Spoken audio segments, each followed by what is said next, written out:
kelompok 2 kami akan mempresentasikan tentang hakikat perkembangan. Oke, silakan disimak ya. Kelas dulu. Apa itu perkembangan?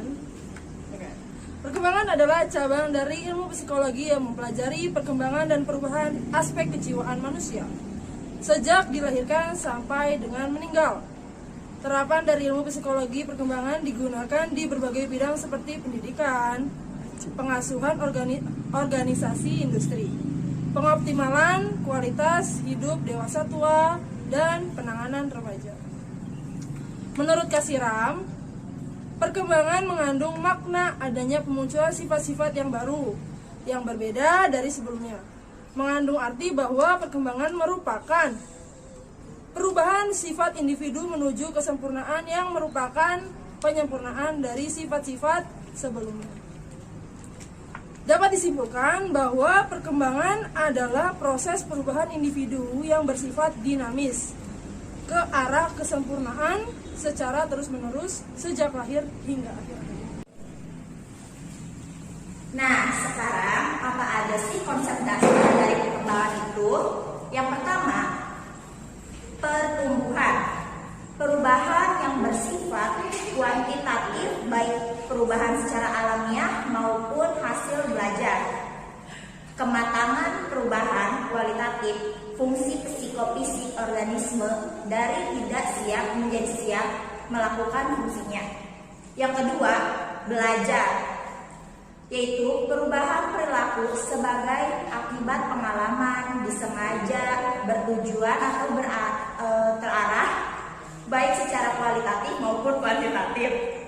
Yang ketiga, latihan atau exercise, perubahan perilaku yang bersifat mekanistik dan lebih banyak menyentuh aspek psikomotor organisme sebagai akibat pengalaman disengaja, bertujuan atau terarah, baik secara kualitatif dan kuantitatif.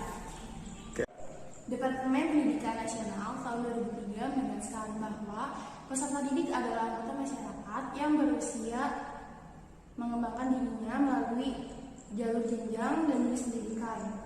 Pada usia SD adalah semua anak yang memiliki rentang umur 7 sampai 13 tahun. Ciri-ciri perkembangan secara umum: 1. Terjadinya perubahan dalam aspek fisik, yaitu perubahan berat badan dan organ tubuh. Selain itu, ada aspek psikis, matangnya kemampuan berpikir, mengingat, serta berkreasi. Yang kedua, terjadinya perubahan dalam proporsi. Aspek fisiknya, proporsi tubuh anak berubah sesuai dengan fase perkembangannya. Dan aspek psikis, kedua, terjadinya perubahan dalam proporsi. Aspek fisik, proporsi tubuh anak berubah dengan perkembangannya. Dan aspek psikis, perubahan imajinasi dan fantasi ke realitas. Yang ketiga, diperolehnya tanda-tanda yang baru. Tanda-tanda fisik, pergantian gigi. Tanda-tanda psikisnya, berkembangnya rasa ingin tahu tentang pengetahuan, moral, interaksi dengan lawan jenis. Pak Tilo. Prinsip-prinsip perkembangan. 1. Pada pembahasan ini akan diterapkan prinsip perkembangan menurut Harlow 1991. Prinsip-prinsip ini merupakan ciri mutlak dari pertumbuhan dan perkembangan yang dialami seorang anak. Prinsip tersebut adalah adanya perubahan manusia tidak pernah dalam keadaan statis, dia dan akan selalu berubah dan mengalami perubahan mulai pertama pembuahan hingga kematian tiba. Perubahan tersebut bisa menanjak kemudian berada di titik puncak kemudian mengalami kemunduran. Selama proses perkembangan seorang anak ada beberapa ciri perubahan yang mencolok, yaitu perubahan ukuran, perubahan fisik yang meliputi tinggi, berat organ dalam tubuh, perubahan mental meliputi memori, penalaran, persepsi, dan imajinasi. Yang kedua, perubahan proporsi, misalnya perubahan perbandingan antara kepala dan tubuh seorang anak. Yang ketiga, hilangnya ciri lama, misalnya ciri egosentrisme yang hilang dengan sendirinya berganti dengan sikap proporsional. Yang keempat, mendapatkan ciri baru. Hilangnya sikap egosentrisme, anak akan mendapatkan ciri baru, yaitu sikap proporsional. 2. Perkembangan awal lebih kritis daripada perkembangan selanjutnya. Lingkungan tempat anak menghabiskan masa kecilnya akan sangat berpengaruh kuat terhadap kemampuan bawaan mereka. Bukti-bukti ilmiah telah menunjukkan bahwa dasar awal kecenderungan atau bertahan dan mempengaruhi sikap dari perilaku anak sepanjang hidupnya. Terdapat 4 bukti. Yang pertama, hasil belajar dan pengalaman merupakan hal yang dominan dalam perkembangan anak. Yang kedua, dasar awal cepat menjadi pola kebiasaan. Hal ini tentunya akan berpengaruh untuk sepanjang hidupnya, untuk persoalan sosial.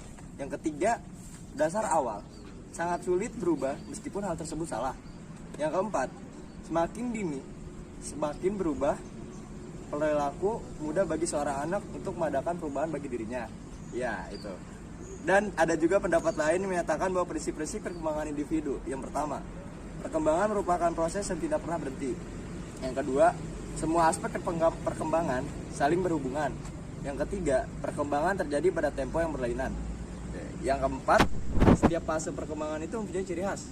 Itu yang keempat. Dan yang kelima, setiap individu normal akan mengalami tahapan perkembangan. Nah, gimana? Sekarang udah tahu kan apa itu perkembangan? Jadi, cukup sekian video dari kami. Assalamualaikum warahmatullahi wabarakatuh. Dadah.